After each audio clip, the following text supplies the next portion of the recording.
Alright, so that was the first sacred stone we had to touch, and clearly we have to go to the other side next, and I think the other side may have two secrets that are worth picking up. So, walking into here, I can tell this rocketeer, I have a rocket launcher and I'm not afraid to use it! That's a flamethrower, that's not what I meant to use, I wanted to switch to the sniper rifle. Which would be much more handy if I had it mapped to like number 7, because that's what it is in Serious Sam HD, and I played Serious Sam HD for a while before I went back to installing Serious Sam Classic, the second encounter, I'll have you know. So I'm a bit more used to the other key configuration. You might want to be careful not to blow yourself up with rockets in this particular section of the map. Of course, is worth noting that in easy and tourist mode, you actually don't take splash damage from your own explosives, which is kind of nice if you're just getting into the game and you don't have much prior experience. But still, taking splash damage is just a little more realistic because it allows you to rocket jump. And rocket jumping is always nice in my opinion. Okay. Alright, things are getting a little bit hairy right here. I'm gonna switch to the rocket launcher just to deal with these guys. Ow! Okay, that didn't kill you apparently. That makes me a little bit sad. Boom. Switch to the rocket launcher, take care of your friend over there. Or not, he's just going to walk around my rocket. That's perfectly fine by me. So here, we have a health pill. Health pills are very innocent in Serious Sam, the second encounter. They tend to isolate themselves in corners of maps. If you pick this one up, Boxing Berry secret enabled. And that window is moving apparently. It actually makes a little bit of noise. Let's shoot at it.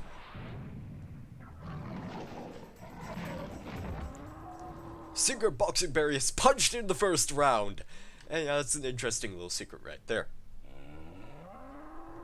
Also, in Serious Sam HD, the reptiloids, they have a reputation for attacking you much faster when they notice you. Like, they almost instantly attack you once they see you, so that guy might actually be able to land a shot on you if you're not careful.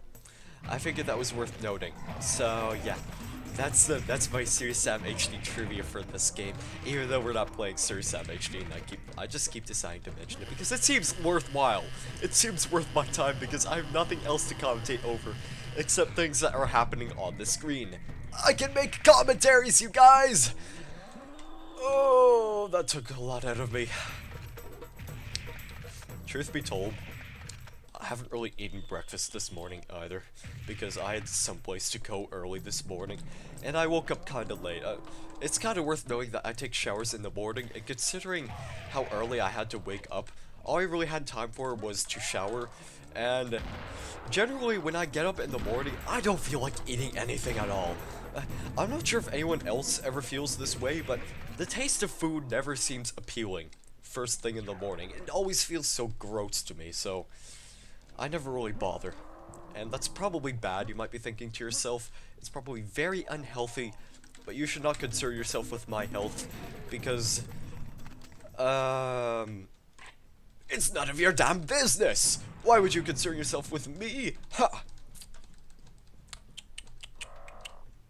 Okay, so I blew up that wall back there, you can probably notice, because there is actually a secret over there, and I do believe is a secret invulnerability power-up.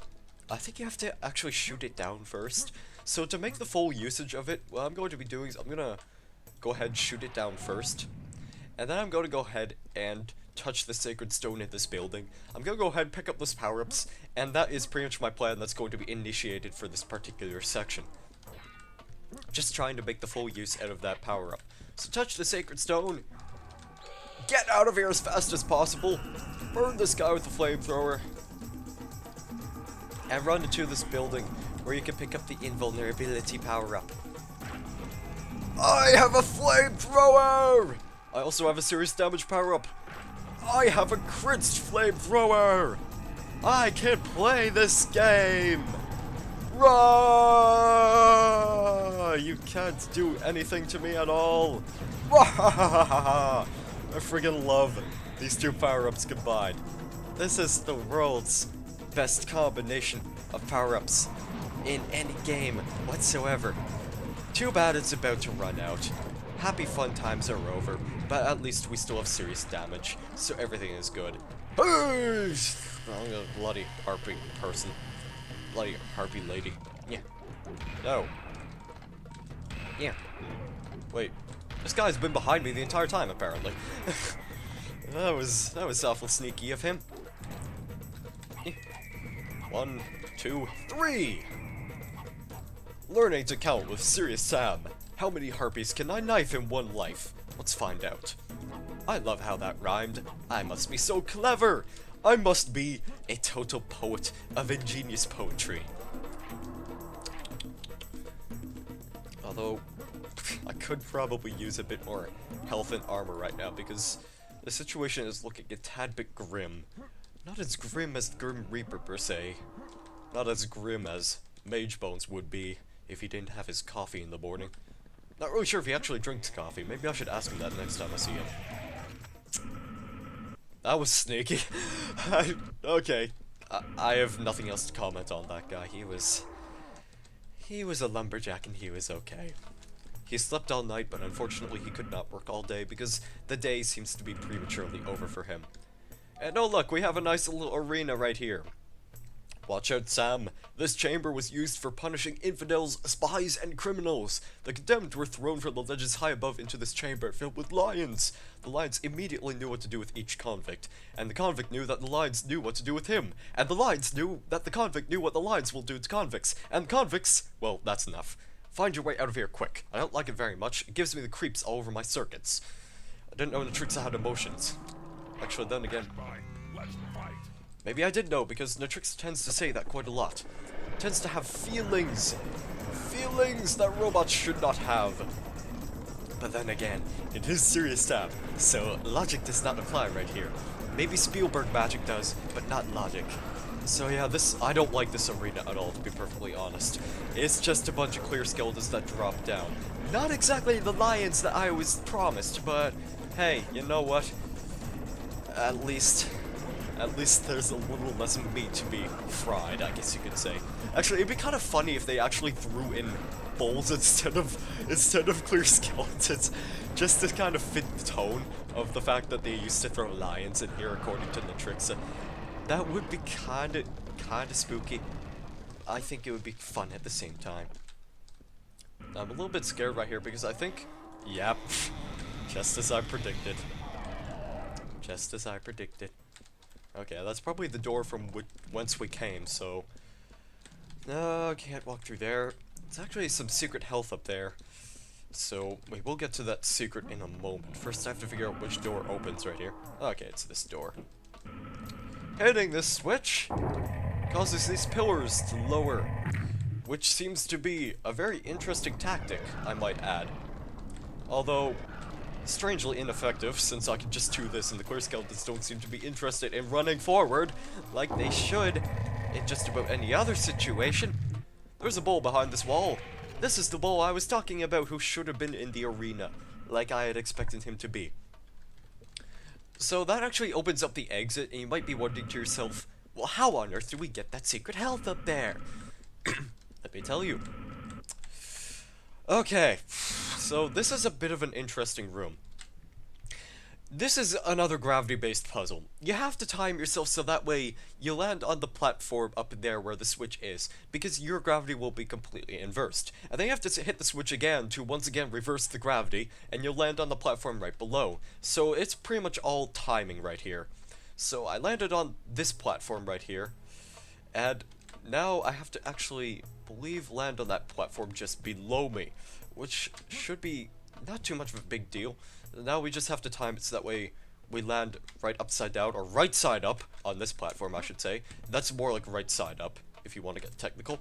There's some spikes up there, you don't want to jump into those, and then it's just a matter of hopping from platform to platform. And I don't think there's anything else hidden in here, these are just pretty much enemy spawning locations. Although it would be kind of nice if they had something cool up here, like a tapestry. Maybe even on a lantern if they wanted to. Like, think about it. The prisoners, that's where they escort the prisoners from. You'd think they'd have an entrance up there or something. I should not question this. But we're actually right here at the end of the level. This is the guarding area.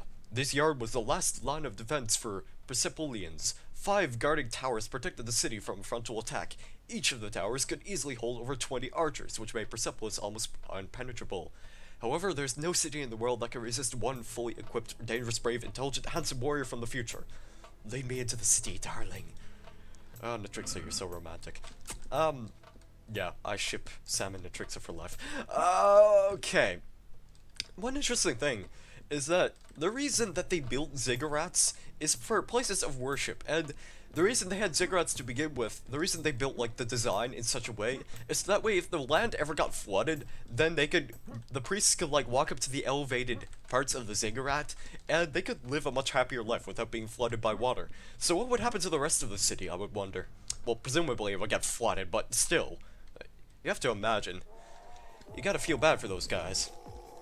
So this is a fighting arena, if you couldn't guess already. It's just a matter of killing all the enemies, and there are lots of serious damage power-ups to make good use of. So pretty much what I'm going to be doing is either just running around in random directions trying to avoid getting hit by enemies, or staying in certain areas where I know I have the upper hand. Because enemies pretty much just spawn from all around you. And they jump down from the towers, they just appear in random places, they spawn in from random. It's a bit of a mess, to be perfectly honest. And there's also that dude right there, which you might want to be careful of, because that dude can cause some serious problems. Oh dear, I'm out of ammo. Okay, it's cool. We still have shotguns, which do have high rates of firepower. High rates of fire, I should say. And the firepower is actually much more increased because we have serious damage. So everything is fine. Everything is mostly fine. I mean, I might die at some point, but hey, at least I have serious damage, so I'll die in style, you know? I'm glowing red, so that must be a good sign. Oh yeah, fight arena, very basic. Just live. If that isn't a simple enough task for you, then I could write it on paper. Just live, and you should be fine. Also, I have a chainsaw. I'm pretty sure that Bobber does not want to get chainsawed, though. He probably will blow up if you decide to give him the old 1-2 saw. It's not a 1-2 punch anymore, it's a 1-2 saw. It makes more sense to me, in my opinion. Also, I do believe that, like in the pit level, you can actually leave this arena before all the enemies are defeated. Like, sure, there will still be a couple of remaining enemies in the area, but you can still leave before they even have a chance to hit you. So yeah, interesting bit of trivia right there. And that was Ziggurat! The most interesting level in the world. And, ooh, this looks spooky. And we got all the secrets. I'm genuinely surprised. I thought I would actually miss a couple of secrets, but I guess not. But yeah, that was the Ziggurat level, and that was quite fun. Next up is the Elephant Atrium. Well, it was about time we reached Persepolis, one of those beautiful cities in ancient Babylon, and one of the biggest, by the way. Our main objective, the Tower of Babel, should be clearly visible from the main square of Persepolis. Let's go there, Sam! I'm sure that we'll encounter those abominations of nature on their way. But there is an old Japanese haiku that goes, "The one that owns a minigun fears not." Good luck, honey! And the next time we play, we will traverse through the Elephant Atrium. So, thank you guys very much for watching. Have a great day or evening. I guess I will see you in the next video.